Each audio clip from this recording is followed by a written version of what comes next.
Okay, well, my name is Wolfgang Siebert. I was the moderator of the symposium EU equals you. The main topic of the conference was the European Citizen Initiative. We invited experts on the field as well as a representative of the European Parliament.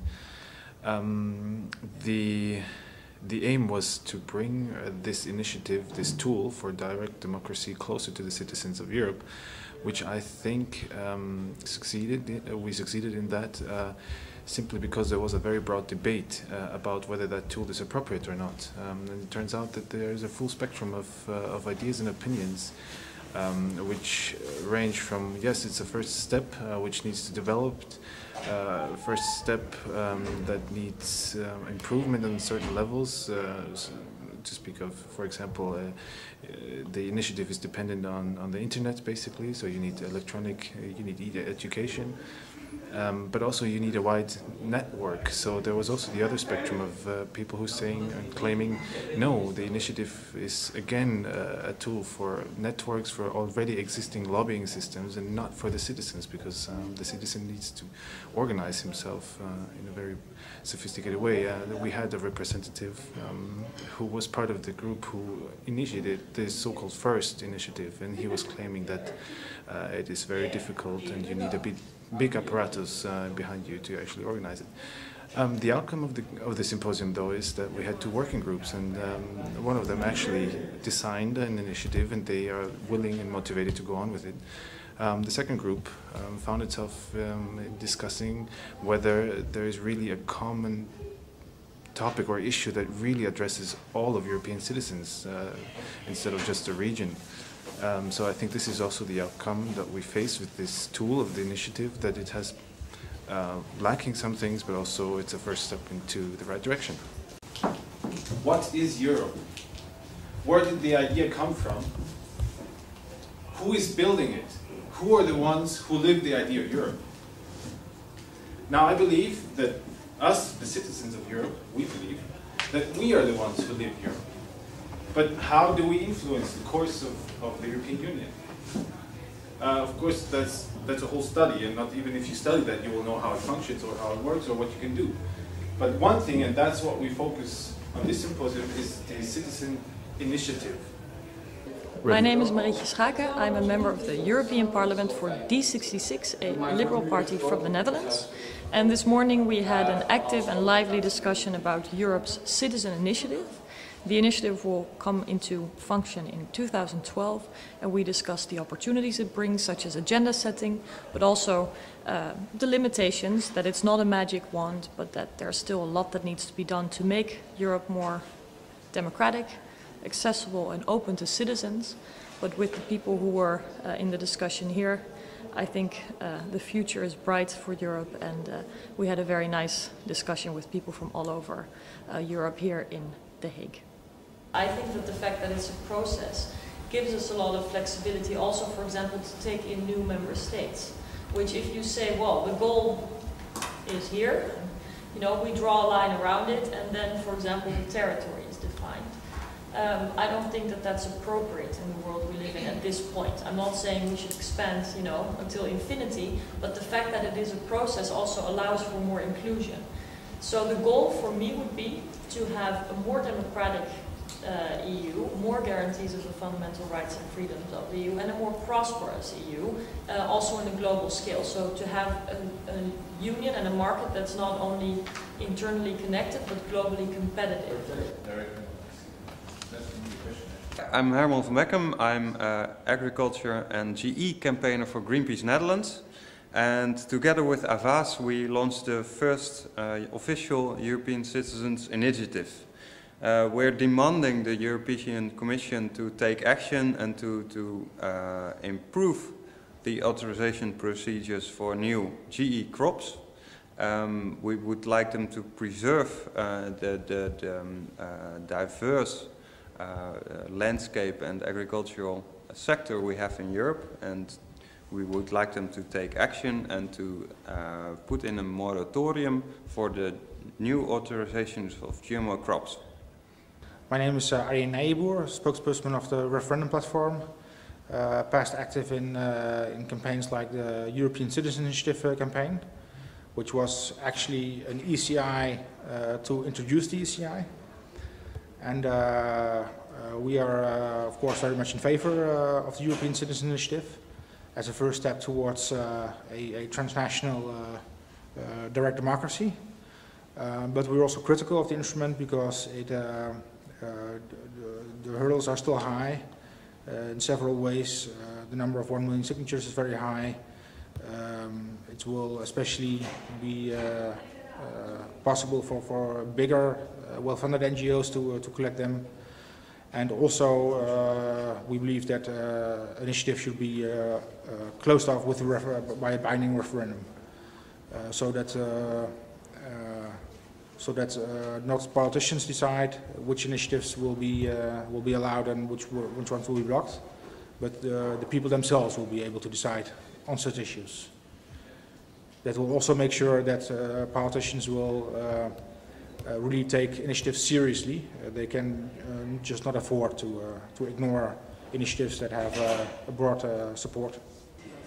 My name is Joop Hazenberg. I'm the founder of the Dutch think tank Prospect. I was here today to talk about political participation, and it's a huge problem in Europe, because the European level is really a level that's really difficult for citizens, the normal citizens, the 500 million of citizens in Europe, to reach. Brussels is a very technical, very political sphere, and it's very difficult to get an understanding as a European citizen, even a Dutch citizen, to what's going on there.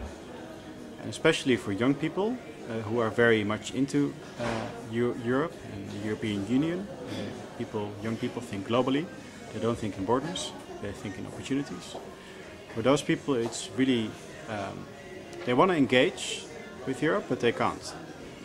It's really difficult to get connected to the discussions on the future of Europe. Yeah?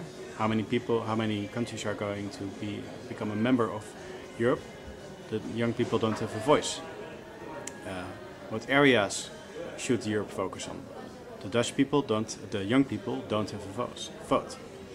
Should Europe become a superstate? They don't have a vote. They can vote once in 5 years, but they really want to talk. They really want to engage with the politicians on the European level. It's really hard for them to get connected. It's not always possible to come together, but there is a possibility to just go on the internet and discuss everything that you talked about here. That way you can also get a bigger turnout.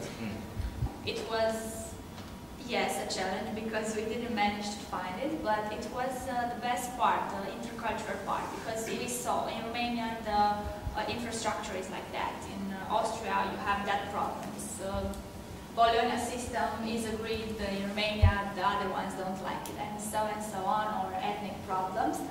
I really enjoy knowing you and being here. I'm Johnny, I'm from Slovakia. I'm a student on the University of Economics, and I'm working in movement organization, alternative economy. We are making lectures of economy for the students and the people interested in economy. And I'm here because I'm interested in international relations, European Union, Lisbon Treaty, and all the stuff around that. The interesting point was, for example, the presence of the member of European Parliament for ALDE, the Liberal Party, I think, and despite of I didn't agree with her in her most of opinions, it was interesting to confrontate your own opinions with the opinions of the other people, of the opinions of active politicians on a European level, and there was interesting introduction to European Citizen Initiative. I haven't heard before about this, so I knew about brand new things moving the European Union. Hello, my name is Katrina. I am a student at the Hague University, and I'm currently studying European Studies. So when I saw this symposium, I thought I'd have to go. And yeah, it was better than I expected. I've learned an awful lot. And there's so many different types of people here, which is really cool, all different nationalities. So yeah, it was really interesting and it was a great experience. And if it ever comes again, I'll be sure to go. Well, I'm Kevin Strietman. I am a student of the Hague Hogeschool, and I came here because I'd like to find out more and get an impression of this subject concerning Europe. And well, I think it was well organized, and I think the variety of guest speakers was very good. So I think it's safe to say that we learned a lot. Yeah. So hi, my name is Philip. I'm from Portugal. In December when we were in Erfurt, now it's with great pleasure that I'm here in Den Haag for this program, totally different from the one we had this time, and mainly on Saturday. We had the pleasure to have here somebody from the European Parliament. We also had somebody from Greenpeace, and we had the opportunity to discuss a lot about the European Citizens Initiative. I'm not sure what are the conclusions that are coming out of here. I think that we learned a lot about this new tool regarding direct democracy. But still, we do have a long way to go in Europe regarding direct democracy. And I think this is only the first step, really the first step that you actually can take in order to get power more into the people, into the citizens, and just foster a culture of more active citizenship within the European Union. Okay, my name is Iselda. I really liked the symposium. It was very well organized. I especially liked the lecture of this guy from Greenpeace because it gave me some insights in how to really set up a citizens initiative. They had the first citizens initiative ever, so it gave me some first-hand insights in how to set it up and how it was done. It was very interesting. I say thanks for the opportunity to be here, and well, please